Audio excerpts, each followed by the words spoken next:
সবার জন্য নিয়ে এলাম আজকে একটা স্বাস্থ্যকর সালাদের রেসিপি। আসসালামু আলাইকুম হেসেলের এখান থেকে। কেমন আছো বন্ধুরা? এটা কি চেনো সবাই? বলো তো এটাকে কি বলে? এটাকে বলে থানকুনি পাতা। আমি খুব ভালো করে ধুয়ে পানি ঝরিয়ে নিয়েছি। থানকুনি পাতাটা ভালো করে ধুতে হবে, কারণ প্রচুর ময়লা থাকে শেকড়ে, আর শেকড় সহই খেতে পারো যদি ভালো করে পরিষ্কার করতে পারো। থানকুনি পাতা হচ্ছে ভীষণ রকমের স্বাস্থ্যসম্মত একটা পাতা, যেটা সালাদ খেতে পারো, তরকারি হিসেবে রান্না করে খেতে পারো। তরকারি রান্না করলে শুটকির সাথে বা চিংড়ি মাছের সাথে অসম্ভব ভালো লাগে, মসুর ডালের সাথেও ভালো লাগে, আর সালাদ খেলে কাঁচা খেতে পারো। এই পুদিনা পাতায় রয়েছে যে ভিটামিন, সেটা আমাদের চুলের জন্য, ত্বকের জন্য এবং মোস্ট ইম্পর্ট্যান্ট পেটের জন্য খুবই উপকারী। তো আমি খুব কুচি করে পাতাগুলো কেটে নিয়েছি, আর নিচ্ছি আচার থেকে মরিচের আচার। এটা মরিচের আচার থেকে প্রয়োজন মতো বা ঝাল অনুযায়ী বুঝে কিছু মরিচের আচার নিব।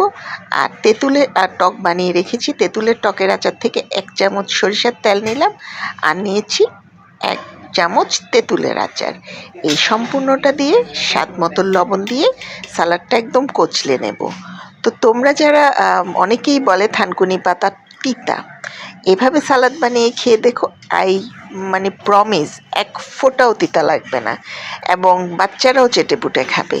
আর পেঁয়াজ কাঁচাটাই দিবা, তাতে সালাদের টেস্টটা ভালো হয়। চাইলে রসুন কুচি দিতে পারো, আমাদের যেহেতু বাচ্চারা খায় তাই রসুন কুচিটা দিইনি। ঝাল আমি দিয়েছি মিডিয়াম, খুব বেশি ঝাল দিইনি। খুব বেশি ঝাল দিলে আমি এবার খুব বেশি ঝাল খাই না, মিডিয়াম ঝাল।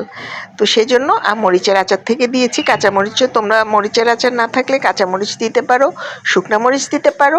বিলিভ মি, এক একটা টেস্ট এক এক রকম আসে। ব্যাস হয়ে গেছে, সালাডটা রেডি হয়ে গেছে। একটু চেখে দেখি কেমন হলো। মানে সেই রকমই আমি কি যে মজা হয়েছে, মানে এটা করে না খেলে বুঝবে না।